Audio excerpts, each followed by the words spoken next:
कराची के इलाके नाजमाबाद नंबर 1 में तेज़ रफ्तार डंपर ने मोटरसाइकिल सवार 2 लड़कियों की जान ले ली।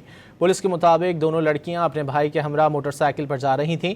इस दौरान तेज़ रफ्तार डंपर ने टक्कर मारी। हादसे का जिम्मेदार ड्राइवर डंपर समेत फरार हो गया। कराची के इलाके नाजमाबाद नंबर 1 में तेज़ रफ्तार डंपर ने मोटरसाइकिल सवार 2 लड़कियों की जान ले ली। पुलिस के मुताबिक दोनों लड़कियां अपने भाई के हमरा मोटरसाइकिल पर जा रही थीं। इस दौरान तेज़ रफ्तार डंपर ने टक्कर मार दी। हादसे का जिम्मेदार ड्राइवर डंपर समेत फरार हो गया। कराची के इलाके नाजमाबाद नंबर 1 में तेज़ रफ्तार डंपर ने मोटरसाइकिल सवार 2 लड़कियों की जान ले ली।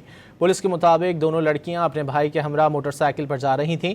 इस दौरान तेज़ रफ्तार डंपर ने टक्कर मारी। हादसे का जिम्मेदार ड्राइवर डंपर समेत फरार हो गया। कराची के इलाके नाजमाबाद नंबर 1 में तेज़ रफ्तार डंपर ने मोटरसाइकिल सवार 2 लड़कियों की जान ले ली। पुलिस के मुताबिक दोनों लड़कियां अपने भाई के हमरा मोटरसाइकिल पर जा रही थीं। इस दौरान तेज़ रफ्तार डंपर ने टक्कर मार दी। हादसे का जिम्मेदार ड्राइवर डंपर समेत फरार हो गया।